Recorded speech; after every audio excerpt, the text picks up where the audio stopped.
Have you ever noticed that the more you try to open up to your family, the more complicated things seem to get? You share something from the heart, hoping it will build a bridge of understanding. But instead, you end up feeling quietly misunderstood, maybe even a little judged. For generations, we've been taught that total honesty is the glue that holds a family together. It's a belief we all want to be true, isn't it? But that belief, as well-intentioned as it is, can become a painful trap. It's a hard lesson that many of my patients learn too late. They share everything, thinking it's an act of love and trust, only to find that it unintentionally invites judgment, pressure, and a quiet loss of control over their own lives. This simple act of sharing can silently begin to chip away at your independence, your dignity, and your peace. As a family doctor for over 30 years, I'm going to tell you something that goes against everything we've been taught. For a peaceful life after 65, some things are better left unsaid. Not because they are shameful secrets, but because your peace of mind is the most valuable asset you own. I'm not talking about theories from a textbook. I'm thinking of a dear patient of mine, Michael, a wonderful 81-year-old man who laid out all his finances for his sons, thinking it would bring them peace. Instead, it slowly eroded his freedom. In this video, we're going to walk through the 5 specific secrets that, when guarded wisely, can protect you.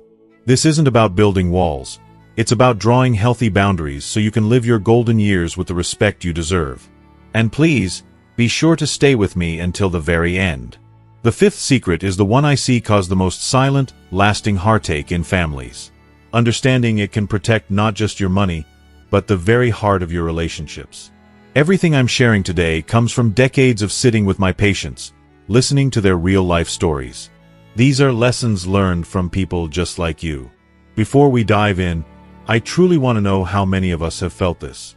If what I just shared feels even a little bit familiar, please take a moment and comment a simple yes below. It lets me know that you understand, and it shows others in our community that they are not alone. Okay, let's begin. Alright, let's start with the 1st secret. And it's a big one, the one that touches on so many deeply held beliefs about family and trust. Secret number 1. Your exact financial situation. Let's talk about money. For decades, the common advice, often given with the best of intentions, is to be a completely open book with your adult children about your finances. The thinking goes that if you lay everything on the table, your savings, your investments, your retirement accounts, you'll prevent surprises and confusion down the road. It seems like the responsible, loving thing to do. You're simply trying to make things easier for them when you're no longer here. But from what I have seen in my practice, sitting with hundreds of families over the years, this act of total transparency can quietly become one of the biggest threats to your peace and your independence. Here is the core reason why this becomes so complicated, especially as we age. The moment you share the exact numbers, the very dynamic of your relationship can begin to shift. It's often subtle at first. Your children's love and genuine concern for you can get tangled up with their own financial anxieties, their own life pressures. Without anyone meaning for it to happen, they start to see you not just as mom or dad, but as a financial plan that needs to be managed. Their protective instincts kick into overdrive, and suddenly, they feel a responsibility to have a say in how that plan is executed. This is where you start to notice the symptoms. A quiet feeling of being judged for every little purchase you make. You decide to buy a new, more comfortable recliner, and you hear a comment like, "Wow, that must have been expensive." You make a generous donation to your church or a charity you believe in, and you're met with a questioning silence that feels heavy.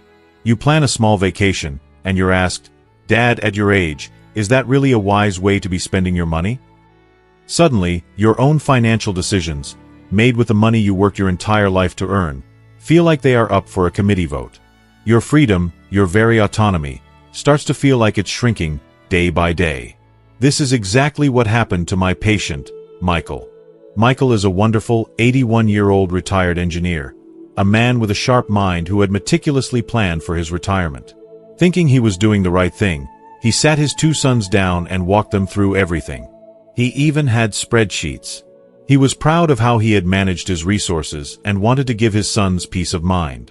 But the result was the exact opposite. Soon, the loving check-in calls became financial checkups. His sons started questioning him. "Dad, why are you still rattling around in this big house? "You know, the market is good right now, maybe we should think about selling." They suggested he downsize for his own good, to free up capital. He once told me, with such sadness in his voice, "I feel like I'm no longer the CEO of my own life. I'm just the manager of an estate they're waiting to inherit." The solution isn't to be secretive or to avoid planning. In fact, it's the opposite. The answer is to be prepared, but private. Work with a financial advisor and a lawyer. Have your legal documents in perfect order, a clear will, a living trust, a durable power of attorney. Appoint someone you trust completely to execute your wishes. This is responsible planning. But you do not owe anyone a line-by-line report of your finances. You don't need to justify your spending. Your money is not just a number in a bank account. It is the physical story of your life's hard work, your sacrifices, and your choices. You have earned the right to control that story. So, protect it. Protect your peace. If you believe in the importance of financial independence at every age, please take a moment to comment on my life below. It's a powerful affirmation for yourself and for everyone else in this community. Now, for our second secret. This one is less about numbers on a page and more about the very personal story our bodies tell every day. Secret number 2. Every little ache and pain. Next, let's talk about our health. It's one of the most natural things in the world, isn't it? To share our experiences with the people we love. When your back is acting up, or a knee is feeling stiff, or you just didn't get a good night's sleep, it feels normal to mention it to your children or grandchildren. You're just sharing a small piece of your day, looking for a little bit of empathy, a little connection.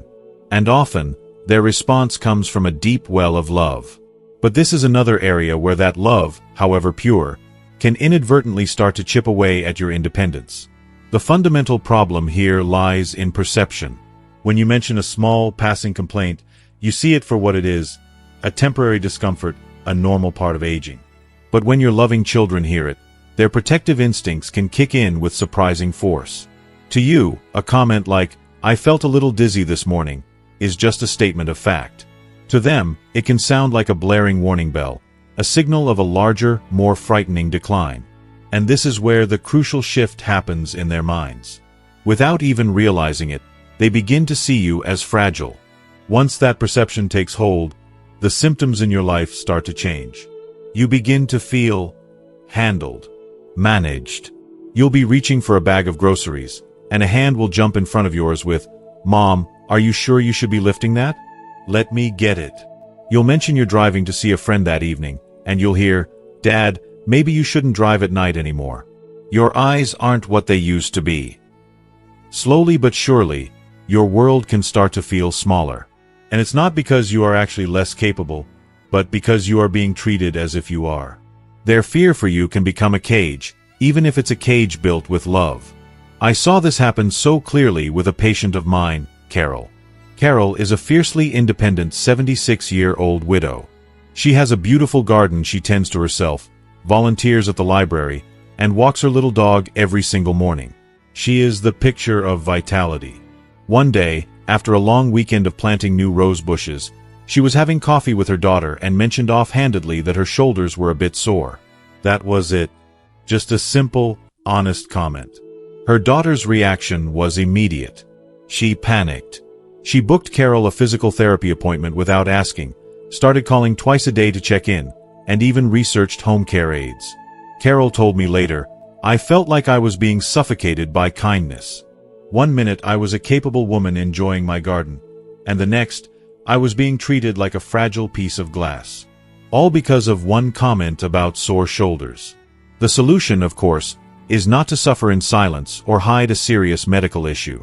If you receive a significant diagnosis or if a condition is truly affecting your daily life and you need support, you absolutely must share it. Your family deserves to know, and you deserve their help. But for the day-to-day aches and pains of living in a body that has carried you for 7 or 8 decades, the best approach is to report to your doctor, but only give summaries to your family. Keep a journal of your symptoms for your physician. Be diligent about your health.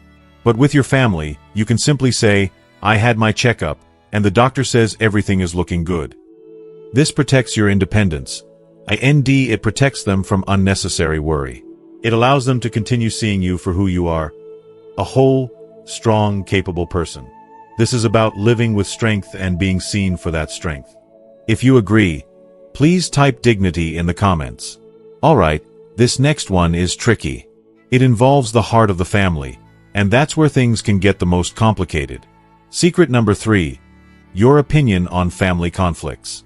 As we become the elders of our family, the patriarchs and matriarchs, we often feel a certain responsibility. We've seen it all, haven't we? We've watched siblings argue, we've seen in-laws misunderstand each other, and we've seen old grudges surface over the smallest things. And because we have that long view, that lifetime of experience, we feel this powerful tug to step in. We want to be the peacemaker, the wise counsel, the one who can smooth things over. It comes from a desire to see the family you built remain whole and happy. But this is perhaps the most dangerous trap of all. The core of the danger is this. No matter how wise, how gentle, or how fair your advice is, the moment you step into a conflict between two other family members, you are no longer a neutral, loving observer. You become part of the conflict itself. Think of it like this. When the dust settles, the original two combatants might forgive each other. The issue they were fighting about might fade away. But what they will remember, with perfect clarity, is what you said. And almost always, at least one person, and often both, will feel that you took the other person's side. Your words, spoken with the intent to heal, become a new source of hurt. The symptom of this is a painful, creeping distance. The phone calls from one of your children might become less frequent. There might be a certain coldness during the next holiday gathering that you just can't put your finger on. You tried to help, but now you find yourself feeling isolated, pushed to the outside. You became associated with the pain of the argument, not the resolution. You were just trying to hold the family together, and now you feel like the one being held at arm's length. It is a profoundly lonely feeling. A dear friend of mine, Helen, who is 80 and sharp as a tack, learned this in the most heartbreaking way. During a visit with her daughter, she made one gentle suggestion about how her daughter was parenting her 5-year-old grandson. It was about tidying up toys. Something so small. She said it in the kindest, most supportive way she knew how. But her daughter didn't hear the help. She heard criticism. She heard judgment. Helen told me the shift was immediate. Her daughter grew quiet. The visits stopped. That one single sentence, meant with nothing but love, created a rift that, sadly, never fully healed. In her daughter's mind, Helen had crossed a line, and she was now the critic. So, what is the solution? It feels counterintuitive, but the most loving thing you can do is often to stay out of it. Your role is not to be the judge, it is to be the safe harbor. You are the calm eye of the storm. The most powerful and healing words you can say are simply, "I love you both very much, and I have complete faith that you two will be able to work this out." By saying this, you are not abandoning them. You are empowering them.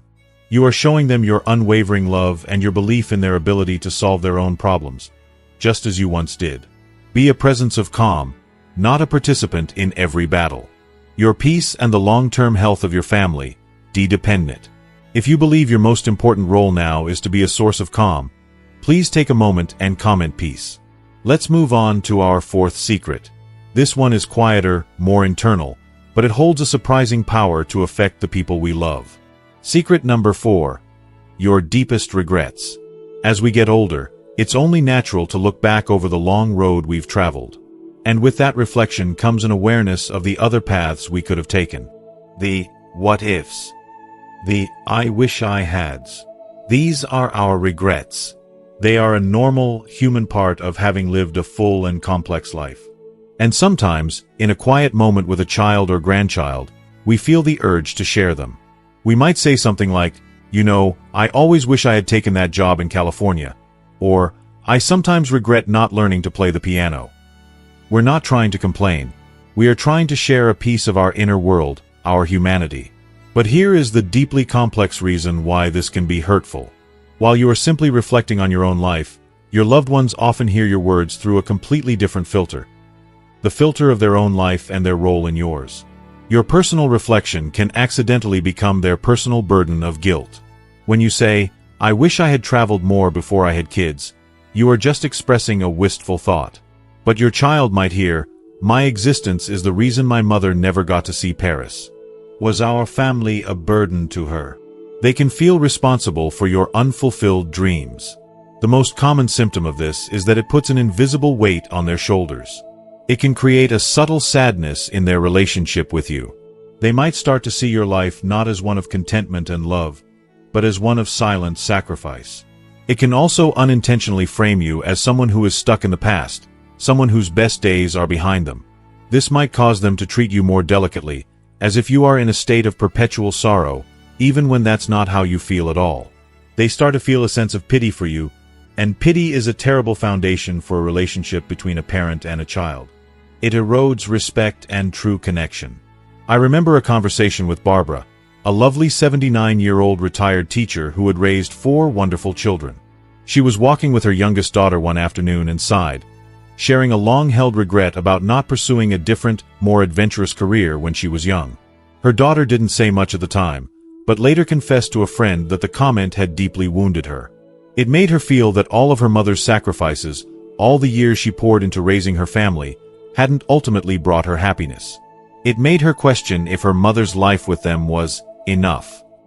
This is not about being dishonest or pretending you have no regrets. Your life story is yours, and it's valid. The solution is simply to reframe your narrative. It's a small shift in language that makes a world of difference. Instead of saying, "I wish I had done X," try saying, "I learned so much from the path I took." Instead of focusing on what was lost, focus on what was gained. Frame your life as a source of powerful lessons, not a series of missed opportunities. This allows you to share your life's journey and its complexities without unintentionally placing the weight of your past on the shoulders of the people you love most in the present. Let's celebrate a life of lessons learned. If this resonates with you, please comment wisdom below. And now, for our 5th and final secret. In many ways, this is the most difficult one, because it combines the sensitivity of finances with the deep emotions of family legacy. Secret number 5. Your detailed plans for your assets. Finally, let's talk about the topic everyone thinks should be an open conversation: your will and your inheritance. The modern advice is all about transparency. Tell your children exactly what to expect, they say. It will prevent fighting and confusion after you're gone. On the surface, this sounds logical, even responsible. You're just trying to be fair and make a difficult time a little bit easier for your children. But I must tell you, from the bottom of my heart, revealing the specific details of who gets what too early can unleash a storm of quiet resentment, competition, and heartache. The core problem is a deeply human one. The moment you turn your will from a private legal document into a topic for family discussion, you risk changing how your children see you. Unintentionally, their focus can shift from you, the person, their mother or father, to your assets, the things you own. It can stir up old childhood rivalries and create a sense of comparison and entitlement that may have been dormant for decades. One child might feel they deserve more because they live closer, while another feels they should get more because they are struggling financially. Your love becomes something that they feel can be measured in dollar amounts and percentages. The most painful symptom of this is that you may start to notice them questioning how you live your life now. You might hear comments like, "Dad, are you sure you need that new car? You know, that money is part of our inheritance." Or, "Mom, if you're going to sell the house anyway, why spend money on renovating the kitchen?"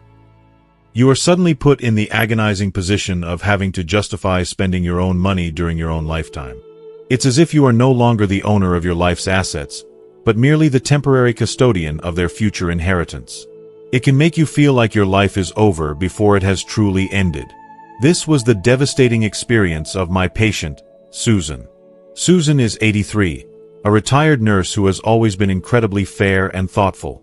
Wanting to do the right thing, she sat down with her 3 children and told them her exact plans for how her estate would be divided. The fallout was almost immediate. Her middle son started pressuring her to sell her house while the market was good. Her daughter began questioning why the split wasn't different, citing her own financial needs. Susan came to my office in tears one day and said something I will never forget. She said, "I feel like they're waiting for me to die. They don't see me anymore. They just see what I'm leaving behind. The solution here, as with your finances, is to be legally prepared, but personally private. Go to an estate planning attorney. Create a rock-solid, legally sound will or trust that clearly states your wishes. Make sure it is airtight. But you are under no obligation to share those details with anyone except the person you name as your executor.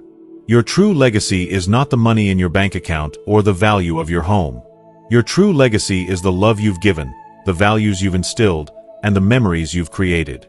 That is what truly matters. Let them remember you for that, not for what you left behind. Your true worth is not in your wallet. If you agree with this fundamental truth, please take a moment to comment legacy. As we come to the end of our time together, let's go back to where we started. We began this talk by acknowledging that painful, confusing feeling when you open your heart to your family, only to find that it costs you your peace. We talked about Michael, who felt he was no longer the CEO of his own life after sharing his finances. We talked about Carol, who was suffocated by the kindness of a daughter who suddenly saw her as fragile. These stories, the stories of Helen, Barbara, and Susan, they aren't just cautionary tales. They are powerful reminders that this isn't just a feeling. It's a real and present risk to our well-being, our dignity, and the health of our most precious relationships. The lesson woven through all of these secrets is a simple one, but it is also one of the most profound truths we can embrace in this chapter of our lives. Protecting your peace is not selfish. It is not an act of distrust or secrecy. It is an act of profound wisdom and deep self-respect. You have spent a lifetime giving your time, your energy, your support, and your unconditional love. And now it is your time to guard and protect the quiet, steady calm that you have so rightfully earned. Knowledge is only powerful when we put it into action. So now, as we wrap up, I have one final and most important question for you. After hearing all of this today, what is the one commitment you are making to yourself this week to protect your peace? It could be something small, yet powerful. Maybe your commitment is, I will not step into a family argument. Or perhaps, I will buy myself something nice without feeling the need to explain it to anyone. Or even, I will reframe a past regret into a lesson I learned. Please, take a moment to share your personal commitment in the comments below. Your promise will not only strengthen your own resolve, but it will also inspire every single person in this community who reads it. Let's lift each other up by taking that first, important step. And if you found real value and a sense of comfort in our time together today, you can show your support by giving this video a simple like. To ensure you continue on this journey with us, and never miss another conversation full of this kind of life-changing wisdom, please hit that subscribe button. It's more than just subscribing. It's joining a warm and growing community dedicated to living our best lives together. Finally, think of just one person in your life who might need to hear this message today. A friend, a sibling, a neighbor. And please, share it with them. You never know whose heart you might touch, or whose peace you might help protect. Thank you so much for spending this time with me. Take care of your heart, take care of your peace, and never, ever forget, you've earned it.